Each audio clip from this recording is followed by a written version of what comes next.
అను, త్వరగా cake cut చేయవే, ఆకలేస్తుంది.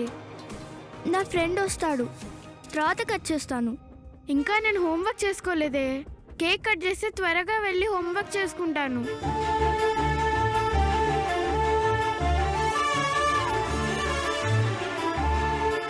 అను, సడన్గా ఆయనకి ఏమైనా పని పడిందేమో, నువ్వు వచ్చి కేక్ కట్ చేయొచ్చుగా. లేదమ్మా, ఖచ్చితంగా వస్తాడు. ఒకరి కోసం ఇంతమందిని వెయిట్ చేయించకూడదు. కేక్ కట్ చేయి. అన్నయ్య అన్నయ్య ప్లీజ్ అన్నయ్య, 5 నిమిషాల్లో వచ్చేస్తారు. ప్లీజ్ అన్నయ్య, ప్లీజ్ అన్నయ్య. అది కాదమ్మా, ఆయనకు వచ్చే దారిలో ఏదైనా పని పడిందేమో, నువ్వు కేక్ కట్ చేయొచ్చుగా. 5 నిమిషాలు వెయిట్ చేద్దాం తాతయ్య. ప్లీజ్ తాతయ్య, ప్లీజ్ అన్నయ్య, 5 నిమిషాలు వెయిట్ చేద్దాం. సరే, నీకోసం 5 నిమిషాలు వెయిట్ చేద్దాం. థ్యాంక్ యూ అన్నయ్య.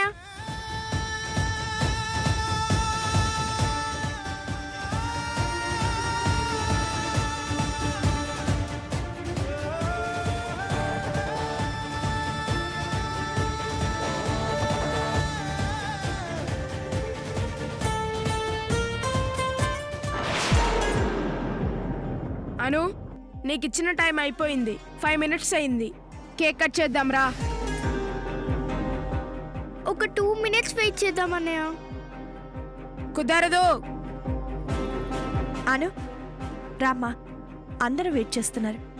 ఇంతసేపు వెయిట్ చేయించడం బాగుండదు. పద, రా, నువ్వు కూడా రా. పదండి.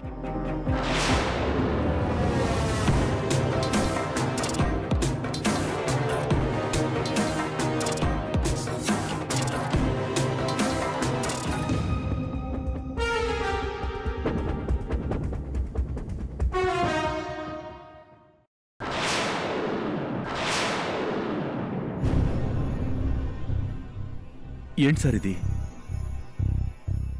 మీ పిల్లలు బాగుండాలని ఉదయం నుంచి ఏమీ తినలేదు, పచ్చి మంచినీళ్ళు కూడా ముట్టుకోలేదు. ఇప్పుడు చూడండి, కళ్ళు తిరిగాయి. ఏం పర్వాలేదు రవి, ఐఎమ్ ఆల్ రైట్.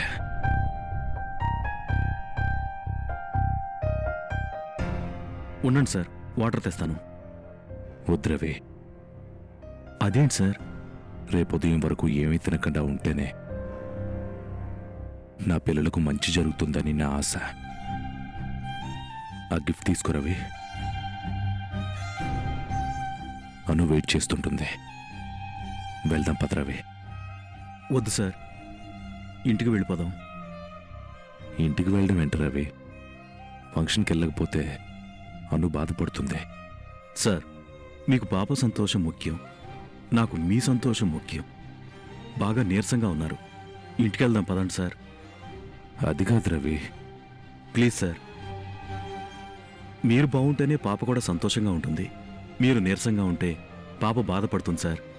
నా మాట వినండి, ఇంటికి వెళ్ళిపోదాం. నువ్వు చెప్పింది కూడా నిజమే రవి, కానీ